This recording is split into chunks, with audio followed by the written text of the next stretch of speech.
Hello, my name is Nish, and today I'm going to be presenting to you my GPS project. So what is the GPS project? The GPS project is a project which showcases 3 simulations in order to showcase how GPSs work.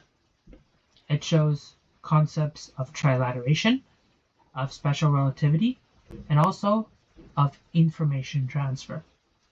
So let's begin with trilateration simulation. So what is trilateration? Trilateration is the idea of how positions are calculated using distances from known points. In order to know what that truly means, let's take a look at our simulation here. So single point trilateration. So in this example, we have a flag, which is our known point, and we have our distance to the flag, which is represented by the distance of the mouse pointer to that specific red flag. So using those two pieces of information, that we know the distance that we are from the flag and the fact that we know where the flag's located, we can construct a circle around that flag that shows exactly what points we could be at. So we could be at any points at that circle, kind of all around that circle, but we don't know exactly where we are. And of course, single point trilateration isn't very accurate because a circle is too big. So what about 2-point trilateration? With 2 points, your position lies on the intersection of 2 circles, because you must be between those 2 circles in order to satisfy the requirements of both being a certain distance away from one red flag and being a certain distance away from another red flag. You can have 2 possible positions, which is much better than an entire circle, but still it's not very accurate because I could still be on that bottom, on the other intersection point between those 2 circles. So in order to make up for that, we have 3-point trilateration, which will guarantee only 1 point in which all 3 circles will intersect, and that is the position where you are at. So that's where you are able, and that's how trilateration works. By using distances from known points, such as, for instance, all these 3 flags, you're able to know where you are on this map. So how does that relate with GPSs? Well, GPSs function in a similar way. It uses trilateration in order to figure out where the receiver is. So that can be a phone or some sort of GPS, such as some sort of device that requires GPS. Now, of course, in the real world, there is an extra dimension. There's 3 dimensions. And in the real world, you typically need 4 satellites, not 3, because of the added extra dimensions, and also the fact that you want to know exactly like what elevation you are, and also the accuracy and so on and so forth. So yeah, in that case, in the real world, you use 4 satellites, or you use 4-point trilateration. But in this 2D world that I'm presenting to you right now, it's 3-point trilateration. So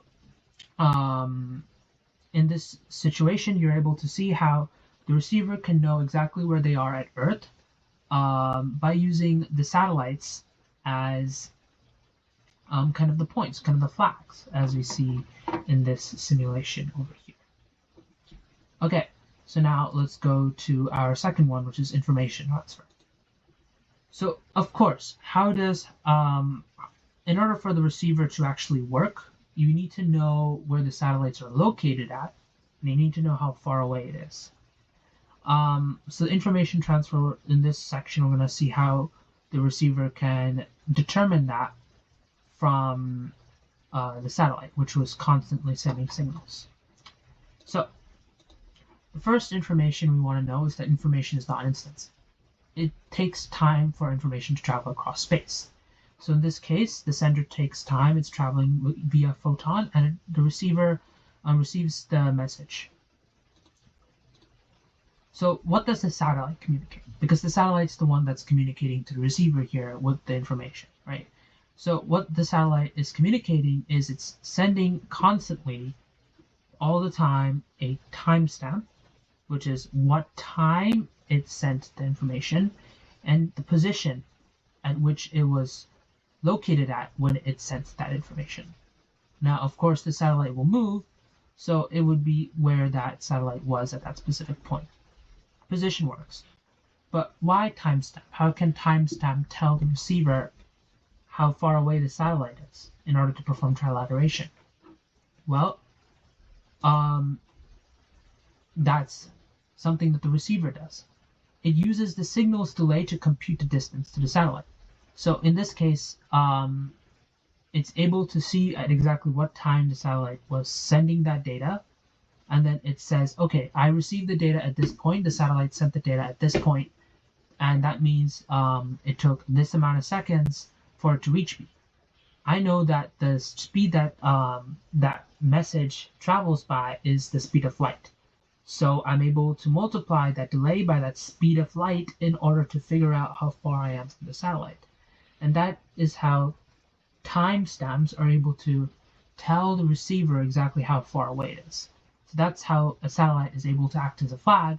It's able to send its position and its distance, the time. It's able to send the position when it's first sent that information package, and also the time it sent that for the receiver to do some calculations to figure out exactly how far away it was from the satellite when it was sending that information.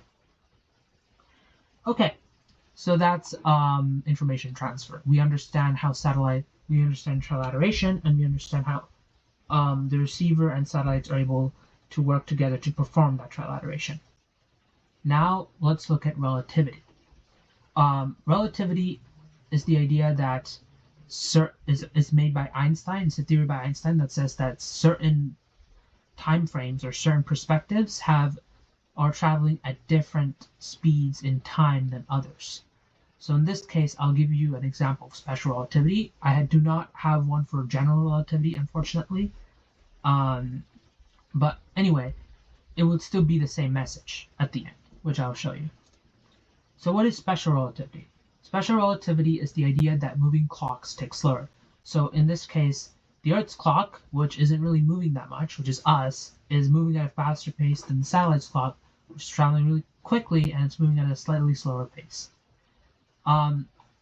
So before we kind of go into this thought experiment, let's talk about why this matters. So if this is the case, if special relativity is real, which it is, then that means that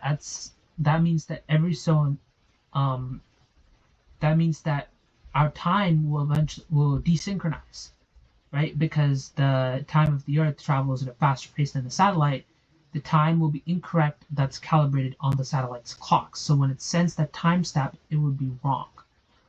And that's a problem because even small inaccuracies can lead to huge distances because of the fact that we're using the speed of light as our metric. So we need to account for that. But let's look at why special relativity happens before we go to that.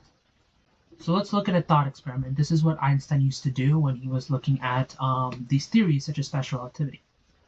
So this is one of Einstein's thought experiments called the train thought experiment. And in this experiment, we have a train and we have an observer inside of that train. So this circle right here, that's us.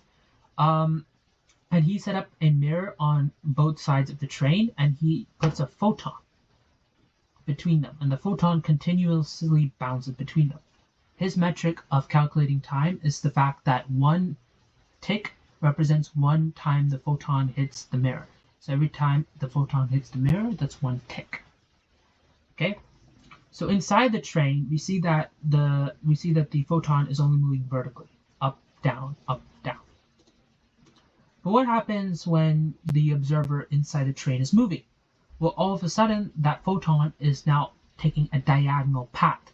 And if you know about, Pythagorean theorem, we know that diagonals are larger than just straight lines if they're traveling the same direction. If they're traveling the same distance in the vertically. So in this case, if I was to see this vertical line from here, this is a shorter distance than this. So that means the photon has to travel a bit more than this one. So what does that mean? That means that there's going to be less ticks. So in this case, the platform clock is ticking faster because the photon isn't moving, but for the train, it's kind of going like diagonal. So it's going like this, it's going diagonal.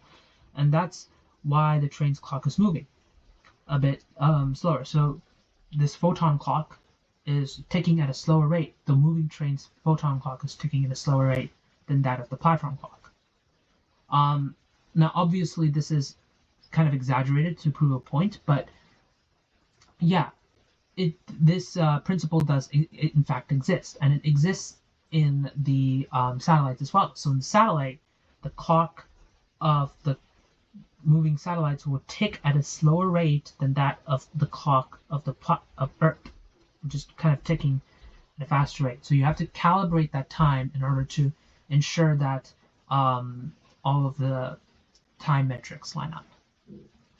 There's also general relativity, which takes into account gravity, but again, we're not looking at that because I haven't made a simulation for that. And yeah, that's all I have for this simulation project. So thank you for listening and staying with me, and I'll see you next time.